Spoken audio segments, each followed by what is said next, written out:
So hi and welcome everyone. Thank you for joining us for today's panel on brains, bodies, violence, and groups. For those I don't know personally, my name's Trisha Dehrone, and I'm a PhD student at the University of Massachusetts Psychology of Peace and Violence program, and I'll be moderating this discussion. I'm joined today by three very accomplished panelists, Dr. Heidi Ellis, Dr. Rose McDermott, and Dr. Betsy Levy Paluck. Similar to the other panels, we're going to start by hearing from each of the panelists, followed by questions from the audience. So that said, we would love to hear from you. So if you have questions or comments to share, please enter them in the chat and we'll get to them once each panelist has spoken. So now I'm just going to turn things over to our first panelist, Dr. Heidi Ellis, for her opening remarks.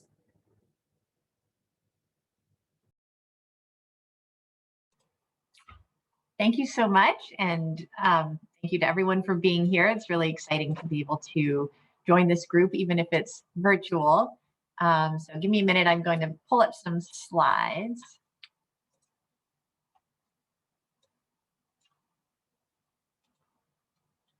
It's not my slide, hold on. Okay, can everyone see that, hear that? Great. So again, thank you. I am a clinical psychologist at Boston Children's Hospital and Harvard Medical School, where for many years I've been involved in doing both research and intervention work with refugee communities, and in particular, the Somali refugee community. And so I want to just share some thoughts today about community-based participatory research that I've done with this population, and particularly thinking about how some of the challenges we hit as we try to understand the negative impact of stigma and discrimination without inadvertently contributing to that problem. So let me start with quantum mechanics, and I'll say right off the bat, I know nothing about quantum mechanics. But when I was in high school, I was introduced to this kind of totally fascinating concept of the Heisenberg uncertainty principle. I really hope there are no experts on this call because I'll get it wrong, but it was the idea that the very process of observing certain things changes those things.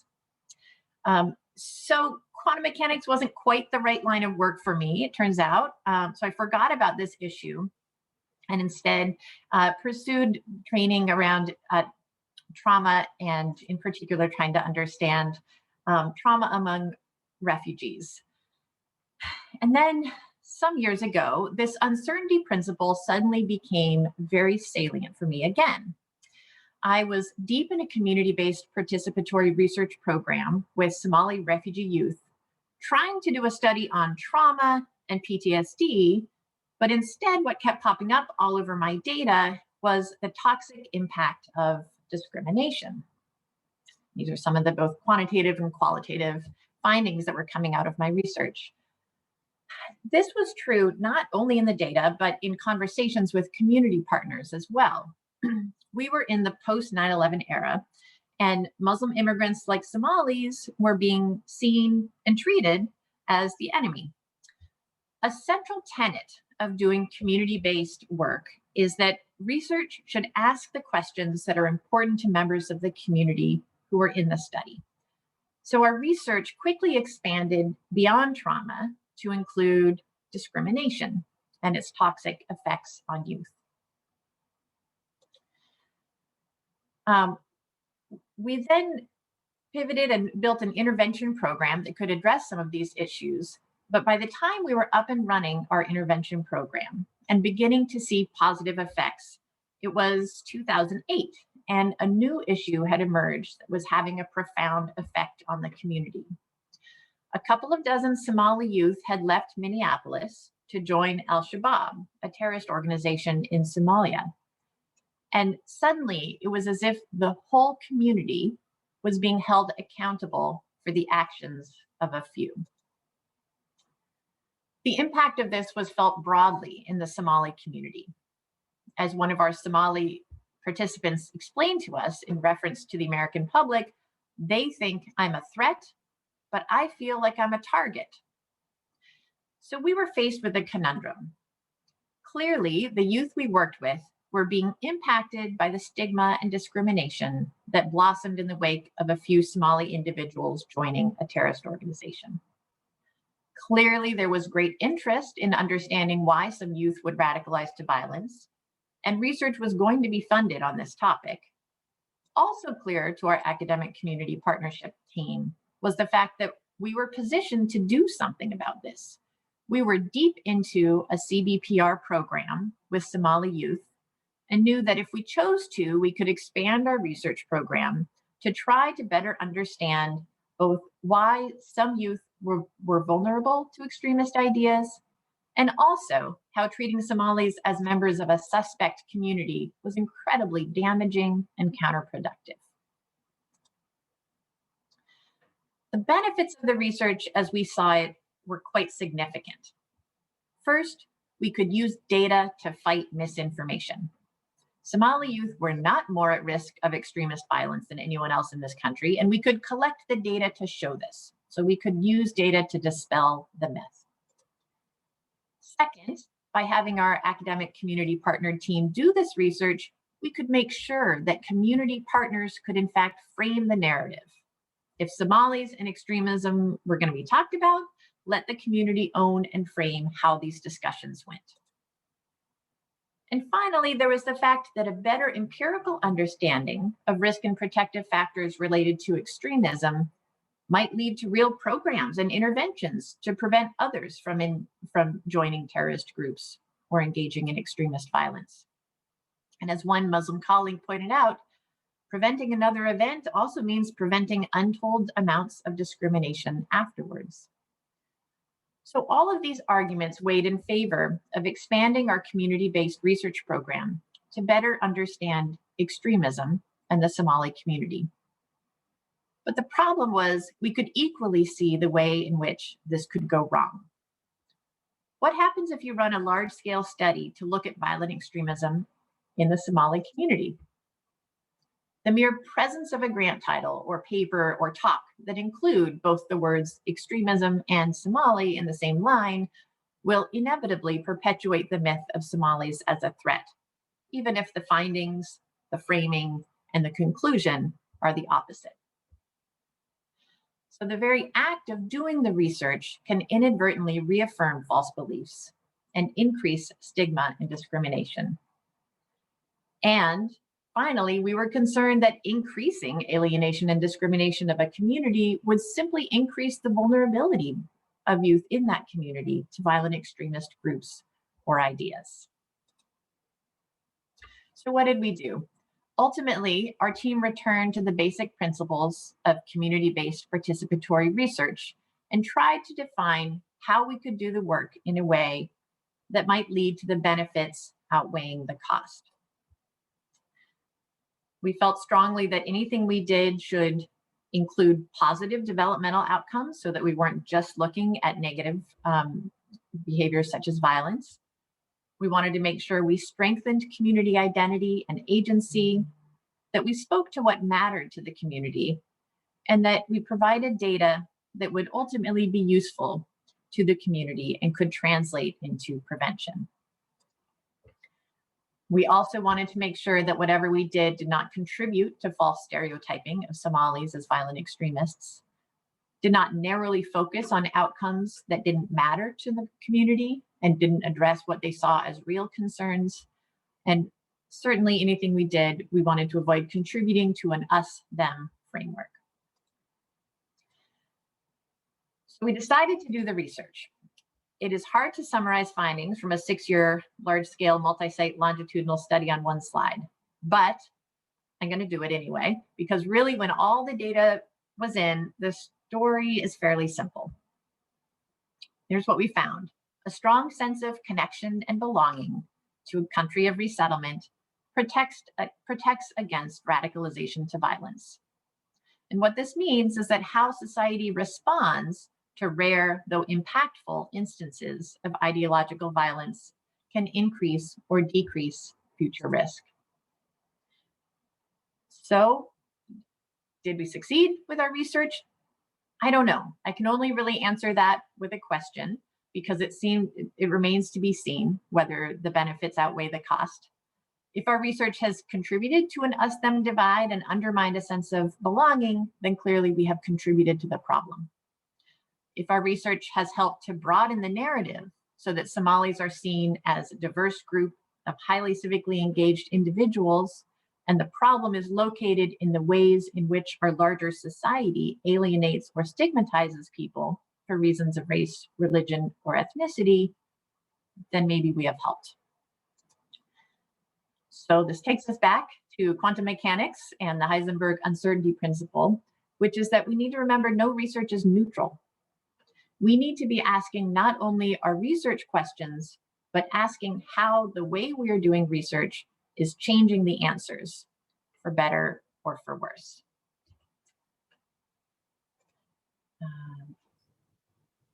Thank you, Dr. Ellis, for starting us off and by highlighting how the things that we study are shaped by these larger community and societal forces.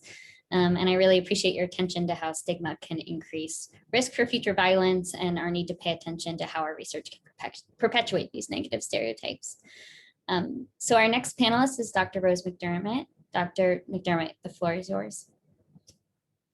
Thank you very much. It's really an honor to be here as part of this group. And I actually don't have slides, so I apologize for that. But we were given a sort of list of guiding questions. And in response to that, there's just a few points that I'd like to raise. And this is more reflecting on kind of broader themes.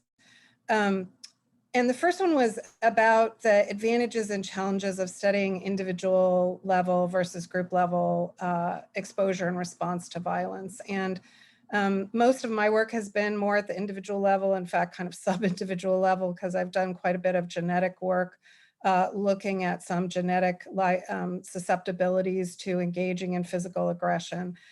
But the thing that has become increasingly clear to us in our work, and which I think is the important point to emphasize here, relates to the relationship between the person and the situation, to go back to the old school way of thinking about this in terms of Lee Ross, who recently just passed, very sadly. But really the interaction between genes and environments, if you want to put it in that way, and not as a single direction thing from genes to environments or environments to genes, but as this dynamic, interactive, ongoing engagement between the temperamental aspects that we bring with us and the way it interacts with these larger environmental features, not only triggers that encourage senses of threat, such as violence and discrimination, but also just issues in the real world, as we've all experienced with the pandemic and what isolation does to people, and how larger issues of group identity play out. In fact, one of the things I was thinking about during Dr. Ellis's really interesting presentation had to do with this issue of group identity and how much emphasizing group identity actually leads to larger levels of individual and group alienation. And how do we fight against that, particularly in this moment of political polarization? So the other aspect that I think is important to emphasize, and this relates to a lot of work I'm doing these days, has to do with when we think about violence in groups, it's really hard for me these days to think about it without incorporating a gendered element, and how important it is to incorporate women and women's interests, especially at a societal level, especially at a state level, if we want to achieve enduring peacekeeping efforts. So if you want to have a peace negotiation become stable, it's really critical to incorporate the interests of the most vulnerable people in society, which are often women and children. So I'll give two quick examples. The first being the peace treaty that came up with in Colombia, where the guys who negotiated it won the Nobel Peace Prize for it, and then they bring it up for an election and it fails. And the reason it fails, the reason it doesn't pass the majority of the population, is because the majority of the population who's voting are women who don't support the fact that they're excluded from those peace negotiations. The second example is what's going on now with the withdrawal of American troops from Afghanistan, right? So who's being left behind are these very vulnerable populations of women who we have put a lot of money, an enormous amount of money, into trying to educate, who are now becoming targets of assassination at high levels. And so it's very, very important to think about when we look at groups and how groups play out with individual level characteristics and are exposed to violence, to think about the gendered element, both in who's most vulnerable to conflict, not only getting killed and sexual violence, but also how important it is to incorporate women into discussions of peacekeeping in particular. The other point I want to raise, which comes out of, again, as sort of part of the guiding questions, relates to the ethics of studying some of these issues. And a lot of the criticisms and accusations I've had against my work, including Birch Bayh calling me Hitler on C-SPAN, related to studying genetics. But that's not actually the kind of ethics that I want to dwell on, although that's not insignificant. It matters, and we have to be enormously careful with any kind of information that is uniquely identifying, but actually has to do with larger issues of research. So there have been a lot of field experiments that have been done recently, particularly in political science, that are designed to address issues of threat against populations, right? So looking at issues, for example, of you know, how racial discrimination or stereotyping might affect voting behavior, or suppressing voter turnout and things like that. But in fact, in the process, end up affecting large groups of populations who are not necessarily subjects in the study, but who are affected by the study. And who can affect larger parts of the population. And we have not implemented the kind of standards of ethical behavior for these kinds of experiments that need to be developed much more carefully. So I'll give a simple example to describe what I mean. Shortly before the Michael Brown incident in 2014 in St. Louis, there were a group of political scientists who went in and decided that what they were going to study was how stoking racial resentment would affect Black voter turnout. They thought this was a great question because what you want to do is not suppress Black voter turnout. You have this notion that it's really important to enhance Black voter turnout. So what they did was they stoked a bunch of racial resentment. They did it without informed consent. They did it on a large population, not in a lab. And then they looked at their results and said, hey, when you stoke Black voter racial resentment, you reduce Black voter turnout. Look at how successful our study is. Well, but think about what they did. They actually suppressed Black voter turnout. If you believe in the results of their study, they affected a real world election. They actually reduced Black voter turnout in a way that may have affected that election. But more importantly, the people who were in that study didn't know they were in the study. And they talked to their friends, they talked to their family members, they talked to their neighbors, and you don't know the way that rippled throughout the community in ways that could have caused harm. And so it's important when we think about how we design our studies, even when we have great intentions and we want to achieve good social outcomes and good social goods, that we think about the ramifications and implications for our studies and how they play out on larger communities. And I know Professor Paluck has done a lot of really, really important work at this intersection. You know, and that's really, really important.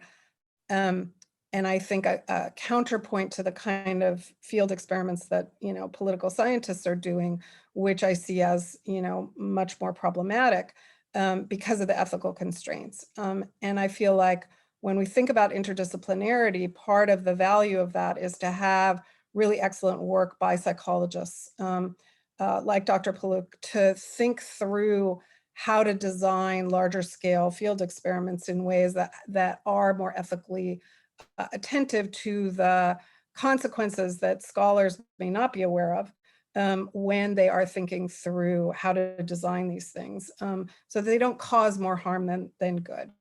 And I'll give one final example before ending. The Department of Defense has spent an enormous amount of money doing a series of experiments in Afghanistan, trying to see what features of civil society affect support for the local government. So this was designed to say, okay, how do we support this local government so that people don't support the Taliban.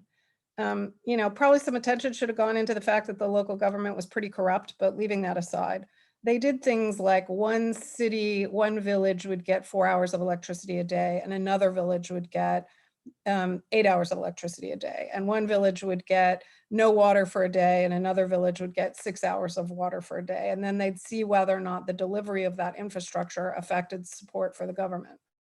The problem is that's profoundly unethical. If you can deliver electricity for 12 hours a day, you should be doing that, right? Because there's people dying as a result of not getting clean water, not getting electricity.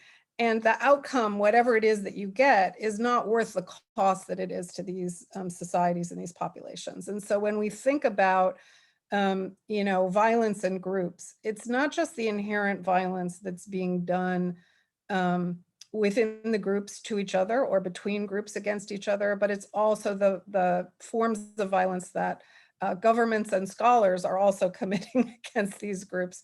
And we need to be, I think, very self-conscious about not increasing the harm that's done to communities who have been traumatized, and thinking about more creative ways to try and study them without, as Dr. Ellis demonstrated in her work, making sure that you don't have inadvertent consequences.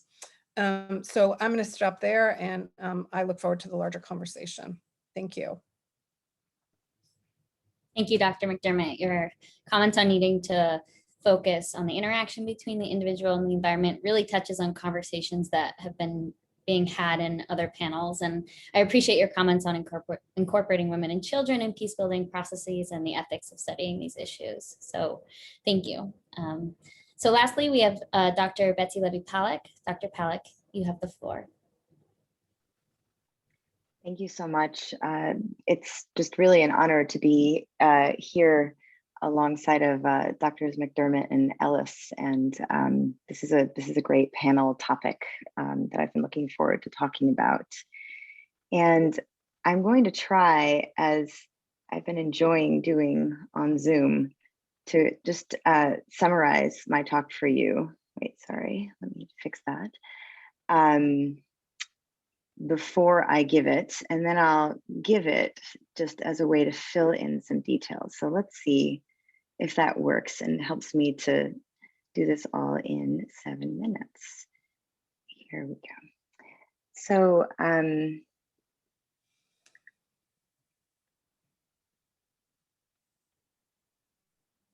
we are.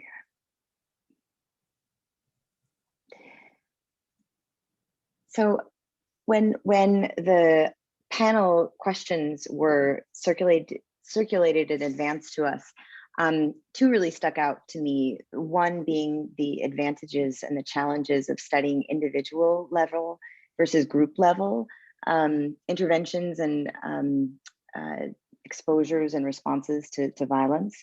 The second one had to do with the interdisciplinarity of this whole, broad field of study. The first one really stuck out because I've been thinking about that a lot lately with respect to prejudice reduction interventions that we've been reviewing. And so I want to talk about that work. I think that the studies that I'll discuss, the interventions that the research is investigating, they don't cover this entire field that we've been talking about in this conference, but I think that the lessons are very relevant to many of the sub areas of research and intervention and policy. And so the first thing I want to say about them is that most interventions that we see are conceived of at the individual level, even though the scholars doing the work recognizes the structural roots and the social nature of conflict and prejudice. And so what we're finding in our research is actually that the most well-designed studies of these interventions are showing quite small effects. Even though these interventions might be scalable, we really have scant evidence on whether these small effects build or maintain over time, or whether they grow with multiple applications.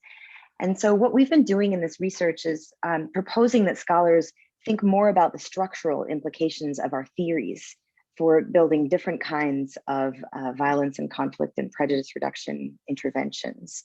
And this recommendation leads nicely into that second guiding question I mentioned, which is that to do this, we're really trying to point to how, in what ways our work can be interdisciplinary, and how we need to expand beyond potentially our more traditional trainings, or work with people who can fill in some of those gaps, in order to launch and study more structural interventions that address conflict and violence and trauma. Okay, so that's what I wanted to say. So let me say just a little bit more, fill in some details.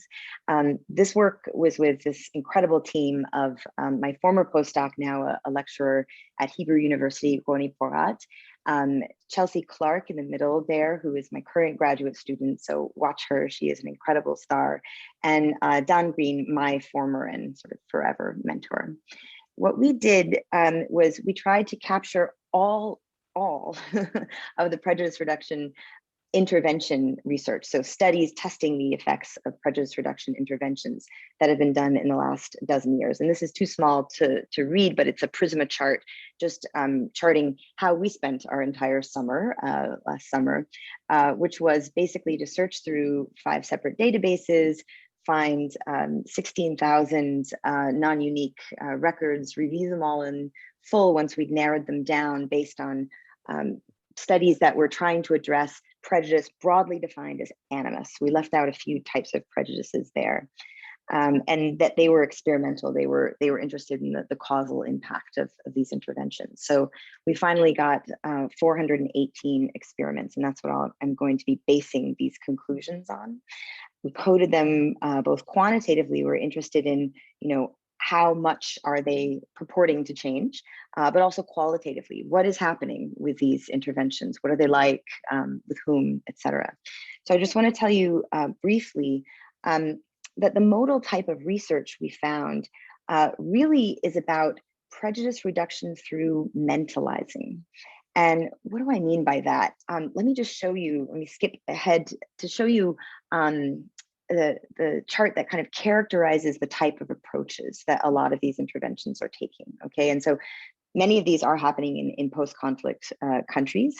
Some of these are happening in ongoing conflict countries, right? So the top intervention of the past dozen years is based on this notion of intergroup contact, which many of you are probably familiar with, probably all of you are familiar with, that equal status, cooperative contact sanctioned by authority can lead to less prejudice among the groups. This is a notion that actually didn't even really exist that much in the intervention field a dozen years ago, which is that just knowing about a friend who has contact with another group, or imagining contact with another group, can reduce your prejudice in that way. That was over a third of all intervention studies in the past dozen years. The second most popular type of training involves some sort of cognitive training or emotional training. How can we regulate our feelings of hate or anger or resentment? How can we retrain ourselves to think about some sort of outgroup in a less stigmatizing or essentializing way? And then finally, the third category, which is highly related, but so populous that we gave it its own category, was one of social categorization. How can you rethink the boundaries of groups, right? So you see what I mean here. We're really addressing the mental life of a person who, we are worried about their levels of prejudice. How can we reshape their mental life? And that's what these interventions are focused on. The second way in which we would characterize the modal type of research is that it's light touch. And this is a piece of jargon that we picked up from the policy world, but we defined it as strictly as possible for ourselves and our coders, which was that it means the intervention had to be brief, cheap, and easy to implement. So if it fit those 3 categories, all of them, we coded it in our database as light touch. And that applied to 76% of all interventions.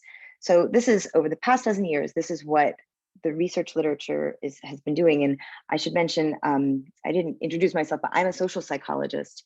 And we were looking far beyond the social psychology literature. So this is in the biomedical sciences, in the social sciences, in the gray literature, et cetera, okay? So what's the average effect? The average effect of all of these studies is 0.357, a D of 0.357. And if you are not fluent in D, as most people are not, what that sort of intuitively means is that if we were to measure your prejudice on a scale of a feeling thermometer, which psychologists are very particular to, so 0 being, I feel very cold toward this particular group, let's say Black Americans, 100, I feel very warm toward this group. That would move a person with, let's say, slight prejudice, sort of just below the midpoint of neutral on a 40, that would move that person to a 48. So still not quite neutral, but getting there, right? The thing that we have to worry about quite a bit though, and I'm going to show you first this rather unfriendly table. We're just splitting up our studies by sample size, which is a very rough and ready, but also very, I think, objective measure of study quality. So if we break up the studies into quintiles by sample size, what we find is that studies with a sample size in the treatment group of 25 people or fewer, which is a pretty small study for measuring these kinds of important outcomes, they find an effect size of almost double that, so 0.6. If you look at the top quintile, which is still actually struggling along a little bit at 78 or more people, there you find an effect size of much less, which is 0.1, right? So, if you wanted to see sort of a more huggable figure rendition of this, this is how you actually see this linear progression as the number of people in the study grow, the effect that we see on their prejudice decreases. And so, you could imagine the top quintile, just looking at that effect size. Now, this person with a prejudice of 40 would be moved to a 44. So still in a positive direction. And we can ask ourselves whether we'd be satisfied moving to a 44. I actually think that there's no answer to that question, especially since, as I mentioned, we don't know whether if we keep doing these light touch interventions, does that add up each time? Do these effects maintain, et cetera? And the answer to that is that there's just an absence of evidence. We don't know. And so this is actually kind of the same figure, but what I want to show you here, these are all of the studies in all of the effect sizes in our sample. So the the vertical axis here is showing the size of the effect of the study, and then the other axis is showing the error, the amount of error variance in the study. And what this is showing you is that as the study gets more tightly estimated, the effect gets more tightly estimated, the imagined effect approaches zero, crosses the zero line. So what this is suggesting is, given this body of evidence as it is right now, if we just did better and better studies, just collected more and more people into our samples, it's not that we would find bigger effects. We would actually maybe estimate an effect of no change at all. That's what this is suggesting. So, what should the next generation of prejudice reduction research look like? And this is where we get to our point. We have a lot of, so this is a published paper that you could check out in this year's annual review of psychology. And we talk about different ways to improve the research on this, but what we've been trying to think about is getting the field to think more about intervening in structures rather than on individuals. And really to think about whether we're using the right model of change. And again, I'm going to use some examples that are very particular to reducing prejudice, but if you can use this as a inspiration to think more broadly about reducing conflict writ large and trauma, that would be helpful to me. So thank you. So I think, in prejudice, at least prejudice reduction, our current model of change, implicit, but obvious, is that we should attack this psychological problem with individualized psychological interventions in order to create individual, and then we hope, societal change. And the alternative model that we'd like to explore more is to attack a psychological problem using structural interventions in order to create this individual and societal change. And so what does that mean? First of all, what is structure to us in this suggestion? So obviously it's the standardized, institutions, rules, leaders.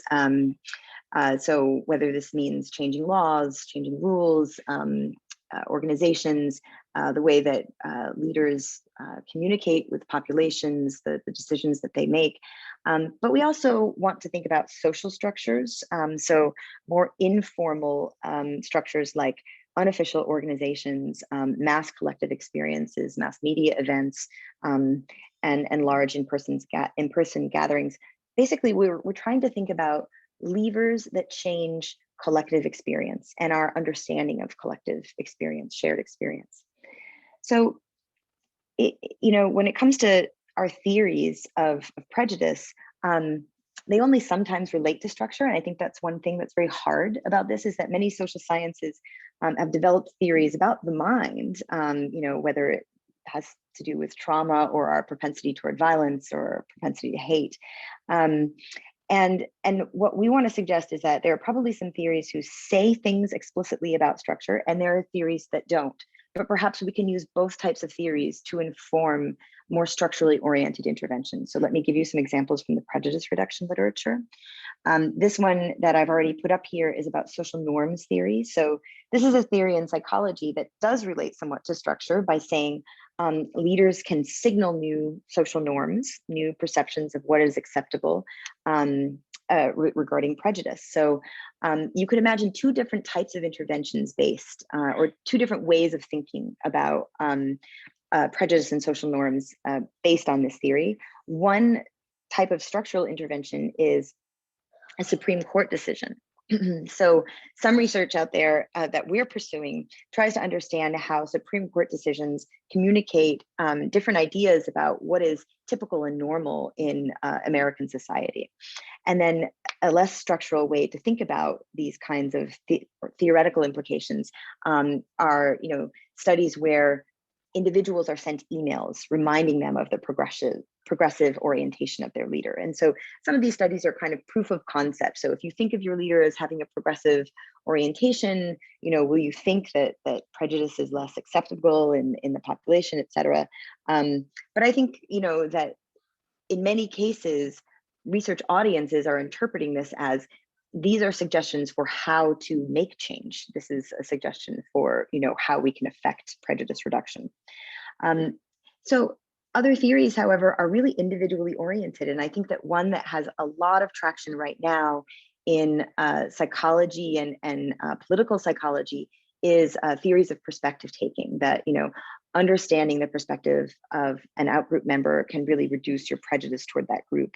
And I want to suggest that one intervention that has really boosted the profile of this theory is more structural than we might think. So one study done by David Brockman and Josh Kalla uses canvassing, political canvassing, to deliver messages to people. And when they're, rapping on their door, the potential voters who answer are asked to consider the perspectives through narratives of individuals who will be on the receiving end of some new policy that's being voted on. So whether it's about transgender individuals, whether it's about illegalized individuals or women seeking abortions. And what they're finding is that taking the perspective of these groups, having the chance to have a conversation about them and the narrative of how they're being discriminated against and relating that to your life can reduce prejudice and actually change voting orientations. What I want to suggest is structural about this in nature is that this is not just a dyadic conversation. So the people who are answering their doors know that this is part of a political movement, and that the people who are knocking on their doors are knocking on the doors of their neighbors as well. And so this is one way in which I think we're trying to talk about structure as social and as a lever for shaping our experience of what the collective is experiencing and who is speaking and whose stories are being heard. A less structural intervention, spun out of this theory is very, first of all, common, but it might take the form of texting a nudge to stimulate perspective getting, a little message saying, hey, have you thought about the perspective of so and so? And that's actually something that's quite common that you see in this field. So just to sum up, how can we make prejudice reduction research and related research on violence reduction, trauma reduction, how can we make it more structural, at least the research enterprise? So I think that at least from my perspective, a lot of social scientists really need to improve skills thinking about structural tests, but especially structural expressions of their theories, right? So of course, we are talking about very psychological concepts of prejudice, fear, trauma, but I'd like to think about how we can understand them as social as a social cognition, and how that's related to the structures around us, how they are situated in political and social structures. I think that while we searched far and wide in the literature, we didn't always find a lot of papers with very interdisciplinary collaborations, and that is something that, you know, is sort of an evergreen recommendation that that should happen. I think that there is a really interesting opportunity to develop some research to understand how some of these potentially more top-down structural interventions can move forward more easily. A lot of people, when I raise topics like we should have more structural types of interventions, raise this fear of backlash. And it's kind of unclear how much we should be fearful of it, or from whom, or under what conditions we would expect a backlash. And I think that that's something that social scientists should be in the business of investigating. And then finally, it puts social scientists and clinical scientists and others in this really interesting position of being involved in political reforms that can inform us about what happens when society changes. What are the effects on you know, people who are living under those kinds of reforms? And the example I'll just use here, it's very specific to the prejudice reduction literature, is an example of sort of DEI efforts in corporations, or prejudice reduction efforts in corporations. Typically what we do now is social scientists will go in and evaluate, you know, a white fragility training in a corporation, and then wait to see if a few years down the road there's more, you know, Black and brown representation on that corporation's board. But isn't it so necessary to also understand, if boards put more Black and brown people on them, what is the white fragility, you know, measured in that corporation, you know, 3 or 4 years down the line? We know very little about that opposite formulation. And so I think that, you know, making the social scientific case for, you know, we need to understand what happens when you make this unilateral change at the top. It puts us in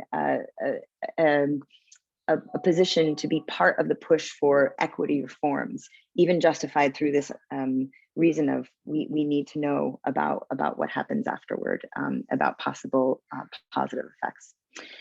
And then finally, just new ways to try to understand the causal effects of changes in the world, and getting outside. Again, this is a plea for interdisciplinarity, getting outside of our potential disciplinary boxes in terms of studying those effects.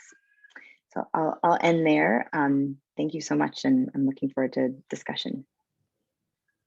Thank you, Dr. Paluck.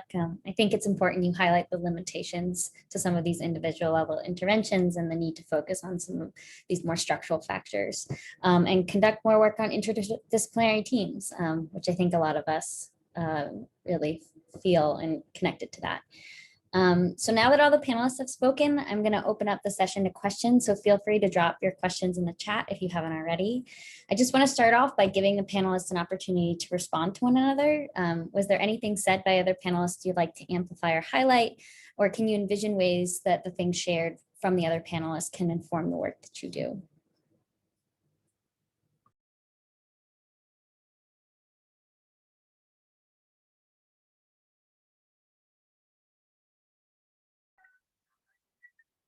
I 100% want to know what study that was that stoked racial resentment. I've been worried about that ever since we talked about it.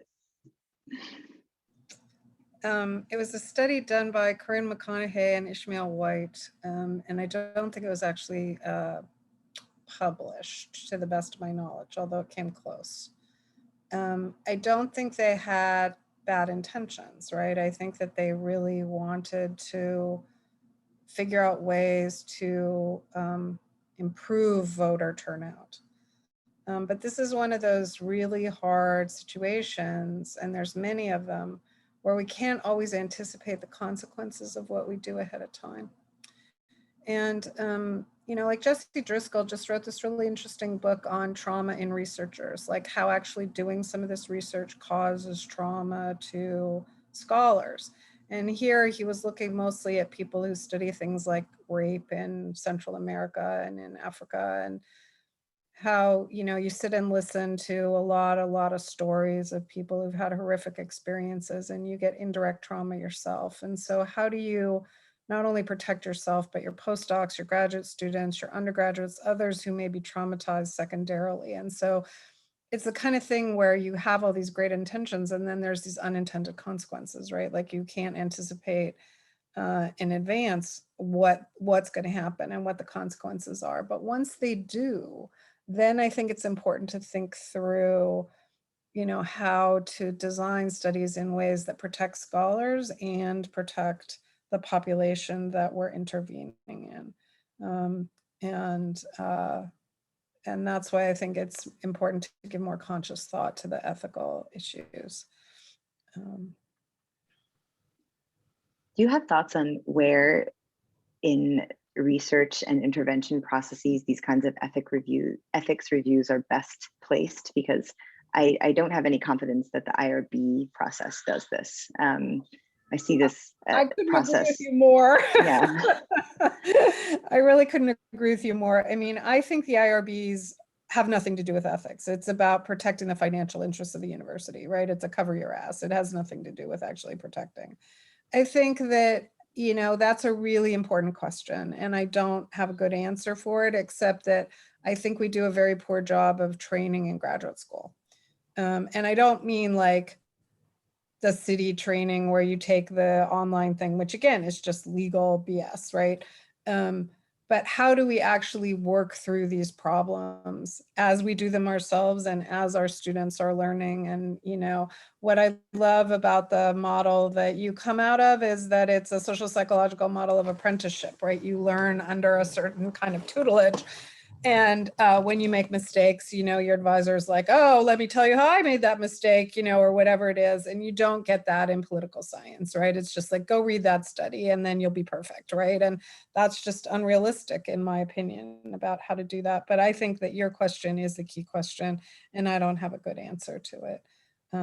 But I do think that if we go down the path of structural change, which your work indicates, and I think is absolutely the right way to go, I mean, there's no question, then we do need to think about, when we do our implementation, how do we actually think through that implementation in a way that doesn't cause more harm than it's designed to prevent? And that speaks, I think, to Dr. Ellis's opening presentation, right? How do we not cause these unintended consequences?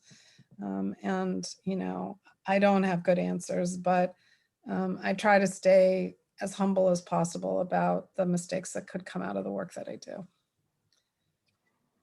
just want to say I very much appreciate this conversation around ethics, and, you know, to what it's sort of shocking to me that a study like that can happen, and we rely on our IRB to think about those things. What I found in my work is that, perhaps not surprisingly, no one on our IRB is Somali. And Somali community members have different perspectives on what the risks are within their community and what an ethical study looks like in their community. And so in our research, we've, you know, at various points, sometimes more formally, sometimes less formally, turned to community partners to help review the ethics and help us know what we're missing. And it's absolutely shaped what we do. I was in a breakout room yesterday talking about RCTs and why we don't do them. And our IRB would love us to do them, but our Somali community doesn't feel like that's ethical and it would cause problems in the community. And so we don't. But they also flag much more nuanced questions like, well, what if your researcher is from one tribe and they're interviewing someone from another, and there's a, you know, legacy of you know, power disparity there? What do you do with that? Well, I would certainly not be able to sort that out on my own, and our IRB sure didn't flag that. So, you know, to the degree that we can embrace that partnership with the communities that we are studying, I think we're going to end up having fewer of those unintended consequences that we might, we have blinders on. We don't even know we're heading there. So we have a few questions about ethics in the chat, and I'm just going to throw them both out because we have a limited amount of time. So one question is, do you think that ethics should be a bigger part of the review process? And the other question is, can and should review with community partners be formalized in some way, either within or outside the IRB structure? Yeah, if I can just answer that quickly about the review process. So I was the IR editor for, oh, sorry about the background noise, for the American Journal of Political Science, and I resigned over this issue because the editors refused to include ethical considerations in the submission process. So I had originally agreed to join the team because I was particularly concerned with these field experiments issues after the Montana study, which some of you may or may not be aware of, but this is where there was a field experiment that actually used the state seal incorrectly, and the state of Montana sued the researchers at Stanford and at Dartmouth. They ended up having to pay a fee. And if Stanford didn't have such big lawyers, those guys would be in jail for treason. I mean, it was really, what they did was illegal, but they didn't know it, right? Because they thought about it in research terms, not in like legal and political terms. So, I was particularly concerned about that. And so I joined the team, and then I said, we should have a drop-down menu when you submit. Not just IRB, like, do you have this number, but have you thought through these particular issues? And they refused. They said it was, my hobby horse. I was being an advocate. And I'm like, well, who advocates for bad ethics? But so I actually resigned over it. Now, the new team at the American Political Science Review who came in, one of the people of that team, Libby Wood, was on the committee with me at the American Political Science Review where we redid the human subjects considerations, which had never been done since the 80s. It basically said in the 80s, the entire human subject said, don't do bad stuff.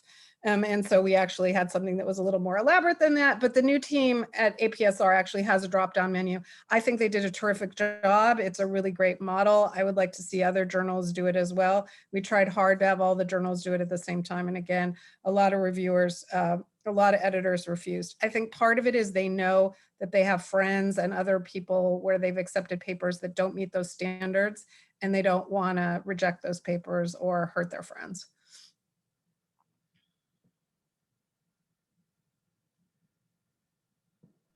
Oops, sorry, I was muted. We have another question that's directed towards Dr. Paluck, but I think might also be relevant for Dr. Ellis as well. So feel free to jump in. It says, what would you, what's special about structural interventions that make them more effective? Is it the fact that they're collective and those who are treated have mutually reinforcing spillover effects on each other? Or is it more about Alpert's support of authorities, laws, and institutions? I think there's an empirical and a theoretical way to answer this question. The empirical is just, sort of the idea that, well, the majority of these interventions have been individualized and they don't seem to be doing that much, right? So let's think about other ways to approach the topic, but the problem. But the theoretical way, I think, I share a lot of the intuition that you allude to in the question. But I'm biased because I'm very interested in research on social norms. And so the specific idea is that it's like, prejudice and violence is not individual in the first place. That expressions of violence, we know, often have to be legitimized on some kind of collective level in order for them to be expressed. So, research on hate crime has shown that perpetrators of hate crime believe that their community supports them, even silently, right? And so if we're going to think about violence in this way, then why would we address just the individual, right? And at the same time, we know a lot of human behavior is motivated by this perception that even if you're not going to be the archetypal member of your group. At least you're not going to be coloring too far outside the lines. So who's drawing those lines? What kinds of interventions draw those lines for people? I think that that's the theoretical intuition behind all of this. So again, it's not necessarily about incentives or sticks and carrots, as many people think about structure, although it can be as well. It's more about these levers that shape our perceptions of what is acceptable, and structural interventions go a long way toward doing that. But you could think of many structural interventions that don't. So, you know, that's why I'm careful to say it's about how you can change the perception of the acceptable. It's not just structure in and of itself. Dr. Ellis, is there anything that you'd like to add? Just because I think this kind of leads into some of the things you might be working on. I love what Dr. Paluck said. I don't want to follow that. Thank you. So there's another question from Nicole that says, it's directed towards Dr. Paluck, that says, your slide on intervention approaches is really interesting, particularly the findings on extended imaginary contact. At USAID, we've been struggling with the question of whether reconciliation type programming, which often rests on contact theory, is viable during COVID. Could you speak to the geographic reach of this type of research? I think contact theory is something that's been used internationally, and that's different from a lot of theory in the social sciences. There's often, you know, sort of European theory on prejudice and American theory. That's like a big divide, interestingly enough, and not any attention paid to theories coming from the global South, which is a, you know, enormous shame. So I think contact theory, though, has sort of made its rounds, and I think that you know, it's an interesting question about whether it is viable during COVID. The other question to ask is just, you know, is contact theory viable in general? And so face-to-face contact is something that was included in our study, absolutely, but it's interestingly gone a little bit out of vogue, as you can see. So I think that we have estimates from contact theory, but and some of the best, we in the paper highlight that you might be interested in some just what we called landmark studies that were just some of the best, the most rigorous and beautifully done research. A lot of it, to Dr. Ellis's, you know, philosophy of research, was so participatory in nature, and people really understood the context very well.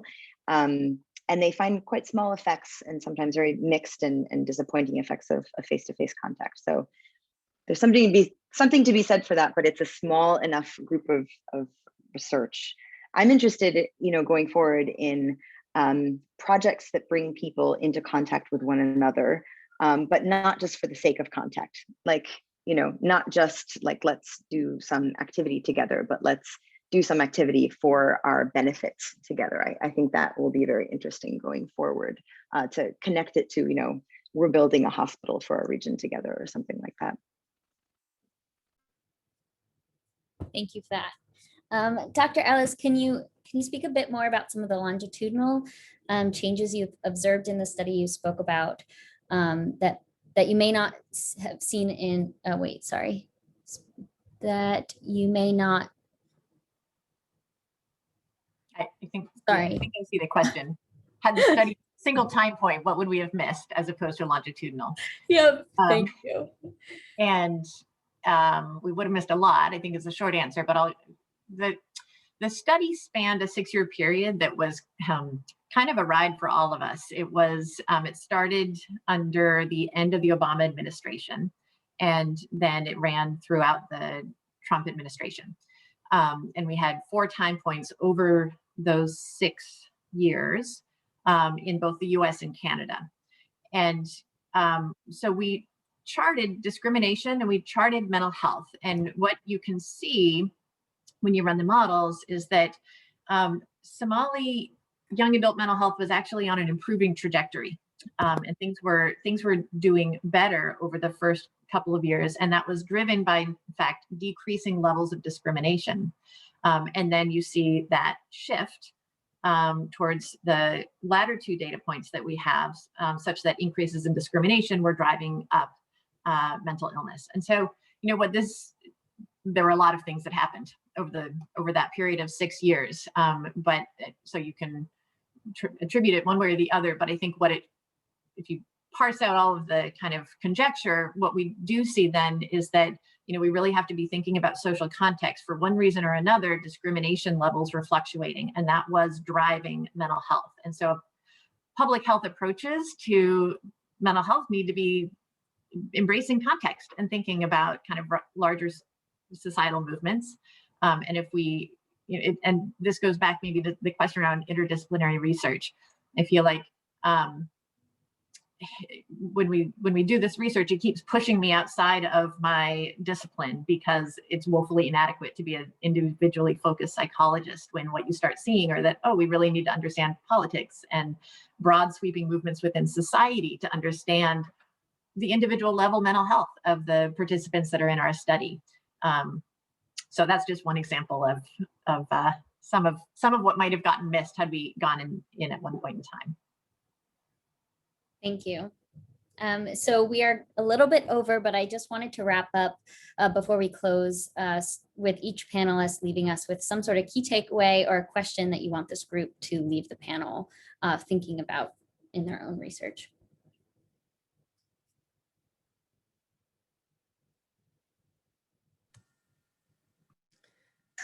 I can just start really quickly and just say, this is obviously a huge field, and you can attack it from lots of different perspectives and lots of different levels of analysis. But I really want to go to the point that Betsy made about the importance of interdisciplinary collaboration. I think that's really the way to move forward in a fashion that's both rigorous, culturally sensitive, and ethically conscious. And, I really encourage people to try and strike up conversations with people who come at the topic they're interested in from a different disciplinary perspective, because it can really add enormous richness to the collaborative teams that we work in.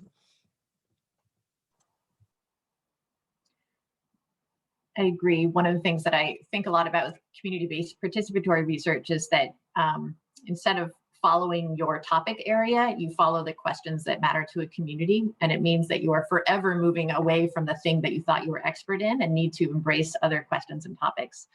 Not great for the ego, but it's really good for partnership. And so, you're forced to really build an interdisciplinary team. And I would add to it, we have this term interdisciplinary, and I've been struggling a little bit because community expertise is not typically considered a discipline. And yet I think that's part of what we want to do when we say inter something and doing this research. So, maybe we can collectively come up with a better term that's more embracing of, multi-expertise or inter-expertise or something like that, because community partners, I think, have fundamental knowledge that is going to improve the work that we do.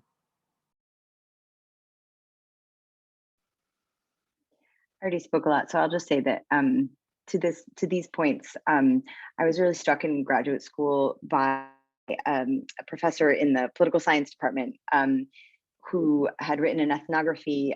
This is Jim Scott, and talked about how before it was published, he went back to the community and shared the book with them there to make sure that it was legible, that they agreed, that he wanted to know, does this make sense? Do you agree with this? Am I portraying this? And that to me was such an inspiration, not just as a practice to follow, but as something to keep in mind throughout the entire process. How will this be legible? How is this legible? And then that forces you to check in with people even along the way. And it's a nice practice to keep in mind. So it inspires me if it's useful. That's a great point to leave things on. So just a reminder that we have the opportunity to jump into breakout rooms for the next 10 or so minutes. So at this point, if you'd like to join a breakout room to continue this discussion further, you can click on the breakout rooms button on the bottom right corner of your screen and select Brains, Body, and Behavior Group. I just want to thank you all for attending, and thank you for the panelists for sharing their research with us. Thank you, Trisha. That was wonderful. Thank you, panelists. This is really, really great and a great transition into our next panel. So please feel free to go to the breakout room for the next 10 minutes, and then we'll pull everyone back for our keynote presentation by Dr. Wendy D'Andrea starting at 2:15 Eastern.